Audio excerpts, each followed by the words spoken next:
Oli here, and this is my review of Pyramids of Mars, the third story of the 13th season of classic Doctor Who, starring Tom Baker as the fourth Doctor.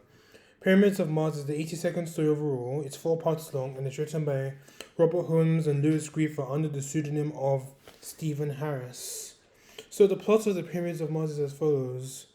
When the TARDIS is infiltrated by a mysterious force, the Doctor and Sarah Jane are drawn off course and arrive in England at the turn of the 20th century. Dark forces from eons ago are beginning to stir, and the whole future of life on Earth is at stake. Sutek, the last of the Sirens, is breaking free from his ancient prison, and no power in the universe can stand in his way. So that is the plot of Pyramids of Mars. The Pyramids of Mars.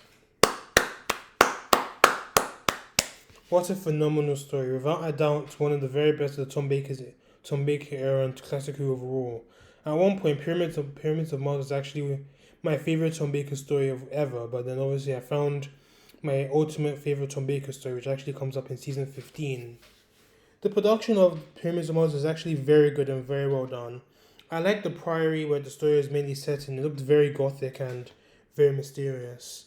The location filming was actually done well as well. It was actually based outside the priory itself, but it wasn't actually filmed in Egypt. Obviously, I like the set of Sutek's prison, the Black Pyramid. It looks amazing, and also looks very scary as well. And thanks to the dark contrast and the dark themes it had over there, the script was brilliant, and the direction by Paddy Russell is without a doubt very good. I think this is probably the best direction she's actually done for Doctor Who. The score of the story was brilliant. I don't really speak of scores in my reviews because they actually tend to slip my mind and I keep forgetting. But the music in this story, and especially previous stories, have been fantastic. And especially Pyramids of Mars is just truly magical. I really love the plot of the Pyramids of Mars, fitting in the theme of season 13 stories that are heavily influenced by old movies. Pyramids of Mars was actually inspired by The Mummy's Tomb. I'm not really familiar with that one, but obviously I think it had a mummy in it, and obviously I think they did that whole mummy slash Egyptian mythology theme justice, and it was done as well. And obviously the Egyptian mythology mixed in with the gothic horror in the Philip Hinchcliffe era, which you heard me say a lot until Towns of Ring Chiang. It was actually done brilliantly, and I think it definitely stands out to be like one of those sci-fi horror stories, but with an Egyptian theme to it. The overall pacing in the story is actually great, even though it's a small pacing like in part 2, but I can overlook that because the rest of the story pretty much makes up for it. So and this story has some amazing moments which made me fall in love with this story. I really love the part 1 cliffhanger when I think it was Marcus Scarman, who was actually you actually thought it was Sutek for a moment because he was all dressed up in black and looked like he had an ice warrior helmet over him. I think one of the mice marshals or something like that. It looked like they painted it in black and pretty much just kills Abraham Narmin by just incinerating him, and you can see like smoke coming out of Narmin's shoulders, and he pretty much says, "I bring Sutek's gift of death." That was a very stunning scene and a very tense scene as well. And there's also that bizarre death in which the poacher Clement was killed by the 2 mummies. It was bizarre, yes, but I actually found it pretty funny and very memorable. Like the part 3 cliffhanger when the Doctor was able to reach Sutek's Black Pyramid prison, and then Sutek pretty much just makes the Doctor his bitch, and that was a very scary scene. We definitely see how powerful Sutek really is. There was also another bizarre scene when the mummy was, I think it was like towards the end when Scarman was there with 2 of the mummy servitors, and I think it was one mummy servitor, and I think it was the Guardian of Horus, which was just basically a servitor woman just wrapped in gold. And they were pretty much just bashing each other with their foreheads. They're just like this. I think the Guardian was like this, and it was just wobbling around, and then the mummy was like this, and you're just pretty much wobbling around. You're just going back and forth with like boof, boof, boof, boof. It was really funny, but I actually liked that scene as well. It was dodgy, but it still was very memorable for me. I mean, that's the charm of classic Who, because you have some scenes that do not age well, but it's actually funny because it's funny and it actually lives up to it because it's charming to say the least, and they're just pretty much just doing boof, boof, boof until Scarman actually just dissolves and dies. Yes, so this story actually has some very dark moments as well, which I actually really enjoyed, and actually definitely thought made the story great, especially the scene when the doctor took Sarah Jane back to 1980, where her original time was, and I think Lawrence Gomez was in the TARDIS as well, and then he pretty much showed Sarah what the world would have been like if Sutek had actually been freed, and pretty much just shows Earth just in ruins, so just like rocks and debris everywhere, and with a strong wind for some reason. That just shows like how dangerous Sutek is and how it's important to stop him. There was no signs of civilization; it was just death and destruction all around. And obviously, this is pretty much, as I said like a few seconds ago, this is pretty much just important to show how Sutek needs to be stopped. To the acting of the story, I know that was actually great. Tom Baker does a fantastic job. I think in this story, and a lot better than his performance in Planet of Evil, so to speak. And I think the Pyramids of Mars is probably Tom Baker's best, probably one of his best performances as the Fourth Doctor. I really liked his first scene when he was in the TARDIS with Sarah Jane. The Doctor was pretty much lamenting over the fact that he was pretty much middle age.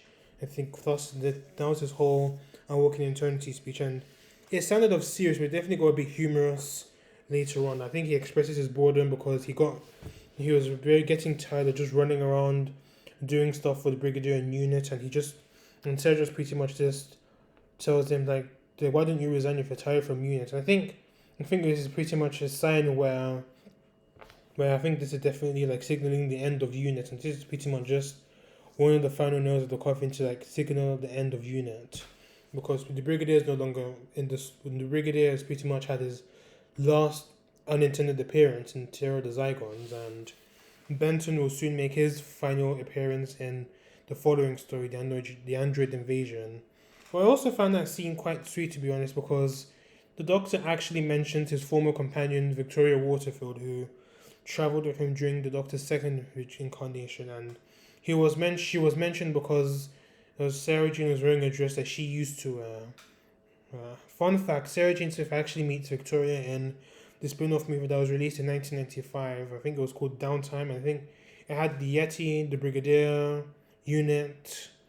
I think Kate Stewart makes her first appearance, and obviously the Great Intelligence who possessed Victoria for some odd reason. I haven't seen it, but maybe if I can find it, it'll be very nice to see. We also have a change in the Doctor's outfit. He's no longer wearing that red jacket, which you won't see ever again. I actually like that outfit, to be honest, but I really love his dark coat attire because it pretty much fits in with the fact that the Fourth Doctor is starting to become more serious in terms of character, but his sense of humor is still there. We also found it funny how he disguised himself as one of the mummy servitors with the help of Sarah Jane, and I really wonder how Sarah was able to get that big hair, how she was able to wrap up that big hair. I mean, if she did, how was the Doctor able to see? Because it's just similar to my hair, but just like more frizzy. But just imagine if it was like down to like his eyes or something. I wonder how the hell was able to see. Maybe it's an unspoken power of the Time Lords, because you can pretty much see anything with their hair just like drooping down their face. Elizabeth Sladen was great in this story as well. She gets to do some great stuff. I liked how she was able to shoot the Jedi Knight to destroy the Siren War missile. Sarah Jane was really badass in that holding that rifle. It's even on the DVD cover, just right, sorry, just right here. I mean, it's not clear, but you can see that she's pretty much holding that rifle. And I think there are pictures on the internet of Sarah Jane with that rifle. She looked really badass and really serious. And I also think that Pyramids of Mars is definitely Elizabeth Sladen's one of the best performances as Sarah Jane Smith. Sidecast, very small, but they all do a great job. We had Marcus Garman. He was the one that led the expedition to look for Sutek's tomb, but Sutek pretty much killed him and pretty much turned him into his own personal zombie to follow orders to prepare for Sutek returning to Earth. He killed his brother Lawrence and pretty much followed the Doctor, who was possessed by Sutek at the time to Mars, along with Sarah Jane Smith and the TARDIS. And obviously, he died when he died after the Doctor was able to defeat Sutek, or something like that. And then he just said, I'm free, and he just pretty much just finally dies. That was a pretty cool scene where he died. And I think he was a good henchman. I wouldn't really classify him as a villain, so to speak, because he was just pretty much a servant, like a possessed zombie servant of Sutek. And he looked very scary as well because you can tell that he looked terrifying. I think especially one of those scary old people. But then I think creepy. I think Bernard Achard did a good job of doing that. Doctor Warlock, he was a childhood friend of Marcus Garman, and he went to look for him when Marcus was failed to return. And I think he went to the Priory, but I think Narman, who actually came to try and prepare for Sutek's arrival, pretty much just told him to go away. But then he thought that then Warlock pretty much forced his way in the Priory, and then I think Narman tried to shoot Warlock, but the Doctor and Sarah pretty much interfered. But he was able to shoot him, but it wasn't actually fatal. But then he ended up getting killed up by the mummies. I think he was an okay character. You had Ibrahim Namin. I think he was the high priest of the cult of the Black Pyramid, where Sutek was being held, and obviously he worshipped Sutek and was anticipating his arrival to Earth. And then he was later killed by Marcus Garman, unpossessed by Sutek. And it's a shame, really, because the two of them together probably made the Doctor and Sarah's work harder. And I think that was a missed opportunity. But it's a shame he died so early. He also had Marcus Garman. He was the brother of... Lawrence Garman. He was the brother of Marcus Garman. And then he pretty much assisted the Doctor and Sarah in trying to stop Sutek and the mummies. And obviously in I think it was towards the end of... I think it had in part 2. I think Marcus actually kills Lawrence. And yeah, then he was a really good character. Actually, I think he's probably my favorite side character in the story. And obviously he had Clement. I think he was a poacher that was on the prairie fields, and I think he even tried to help the Doctor and Sarah at one point, but he ended up getting killed by the mummies in that bizarre scene where they pretty much just bear hug him to death. So on to our villains. First off, we had the big bad Sutek the Destroyer. He was an Osiris that pretty much was afraid that someone would come and like pretty much usurp his power or something like that. So that's why he became so hell-bent and wanting to destroy all living things. He was trapped in the Black Pyramid, was pretty much paralyzed in that area thanks to a force field, hence why he couldn't really move. Marcus Garman frees him, and he's about to return to Earth to fulfill his goals by destroying every single life form on Earth. But the Doctor thankfully stopped Sutek in time. And Sutek was an awesome villain, probably one of the best villains ever in Doctor Who, Classic Who, and probably the best one-off villain in Classic Who overall. He's a deadly and a powerful villain that could pretty much wipe out any life form, every life in the universe. I think he's pretty much the Thanos of Doctor Who, but I think he's probably more. I think Sutek is actually more powerful than Thanos. Well, Thanos can pretty much. Thanos pretty much had for Thanos to actually like wipe out the entire universe, or do something by killing half the universe or something like that. He pretty much needed, I think it was the time stones or something like that. But Sutek can pretty much just kill anyone he likes, so to speak, without needing any fancy gadgets and stuff like that. And then that alone pretty much shows how powerful he is. I think Sutek is even powerful than the Daleks themselves, and that just goes to show how insanely powerful he is. And even the Doctor mentioned that not even the Time Lords can actually stop Sutek, and that's just, woo. I mean, it's a shame that, at the same time, it's a shame that Sutek never actually came back on screen to Doctor Who, but at the same time, having him in his own one-off appearance is just pretty much good. So it doesn't actually ruin Sutek's character any further.